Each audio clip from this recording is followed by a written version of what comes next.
These days, it seems like an impossibility that just anyone can access the cockpit of a modern airliner. Yet in 1994, an innocent yet shocking tale of events led to the deaths of 75 passengers and crew on board Aeroflot Flight 593. It became clear to investigators listening to the voice recordings after the incident exactly what had happened, and it sent a shudder through the entire aviation world. In this short film, we will break down exactly what led up to the disaster.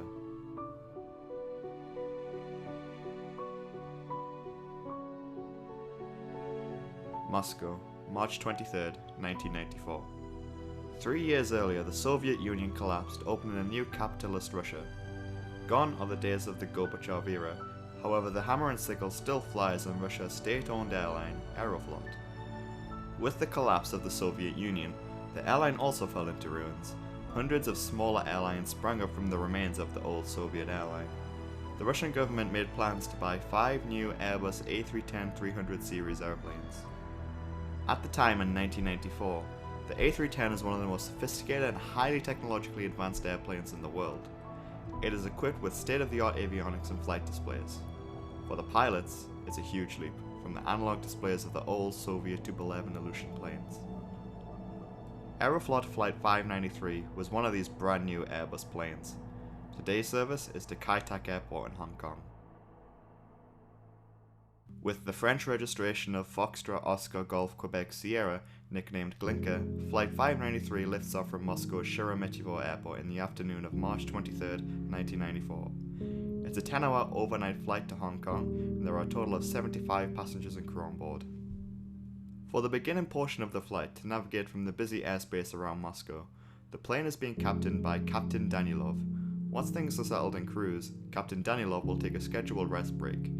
Relief Captain Yaroslav Kudrinsky will take over as the captain. With the switchover, Igor Piskarev, who is currently second officer, will become Kudrinsky's first officer. Today, Relief Captain Yaroslav Kudrinsky has taken his 2 children, 12-year-old Yana and 15-year-old Eldar, on their first international trip. They are being looked after by off-duty Aeroflot pilot and close family friend Vlad Makarov. The plane has a pre-planned route programmed into its flight computer. The pilots just have to put the plane in navigation, or nav mode, and the plane will fly along this pre-planned route. The plane flies out of Moscow without any trouble, and Captain Danilov takes his scheduled rest. He will be back in the cockpit for the tricky landing into Hong Kong. About halfway through the flight, Makarov offers Yana and Eldar a chance to meet their father in the cockpit. Visits to the flight deck before 9/11 were not too out of the ordinary. I personally have visited the flight deck of several airliners. It's often against an airline's policy, but the rule, on occasion, is innocently broken. The 2 children surprise their father in the cockpit. Eager to show his children his job, Kudrinsky allows his 12-year-old daughter, Yana, to sit in the captain's seat. To give her the feeling of flying the plane, Kudrinsky switches the autopilot to heading mode. The autopilot does not disconnect, but it allows him to turn the plane to make it feel like Yana is flying the plane. She doesn't apply a lot of pressure on the yoke, but the plane seems to bank just fine.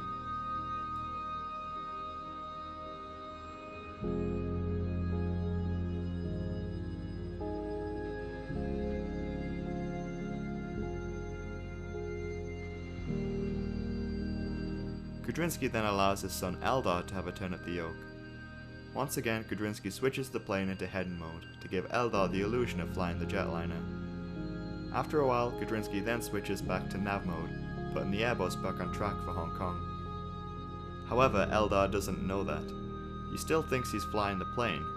Unaware of what his father has done to the autopilot, Eldar applies more pressure on the yoke, turning it to the right. By complete accident, Eldar has unknowingly disengaged part of the plane's autopilot, the part that controls the ailerons. The Airbus has various control surfaces: horizontal stabilizers which control the pitch of the plane, a vertical stabilizer which controls the yaw, and the ailerons which control the plane's roll, all of which are used by the autopilot to maintain steady flight. These Russian pilots were trained on Russian planes which would have had an audio cue to let the pilots know that part of the autopilot had disconnected. The new Airbus plane didn't have that. While still in the captain's seat, Eldar realizes the plane begins to turn by itself.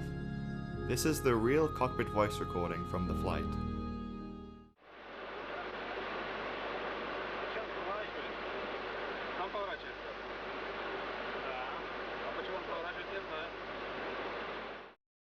The straight flight path on the navigation display is replaced by a sharp bend which the autopilot recognizes something similar to a holding pattern.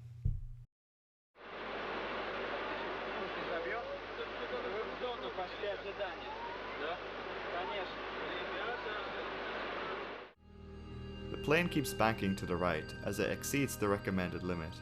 A few seconds later, the other components of the autopilot try to keep the aircraft's altitude set to flight level 350, or 35,000 feet. It does this by raising the nose. Soon the plane is pushed to its limit and it can't keep level flight anymore, and it falls into a corkscrew dive. The Airbus picks up a lot of speed as the G-force pushes the crew and all the passengers back into their seat, making them unable to move. First Officer Piskarev tries to reach for the control column, but with the added G-effects, he can't reach. Kudrinsky's son Eldar is the only one with hands on the control column. He cannot get up out of his seat to let his father take over. Instead, he gives him instructions on how to correct the plane while it's diving towards the ground.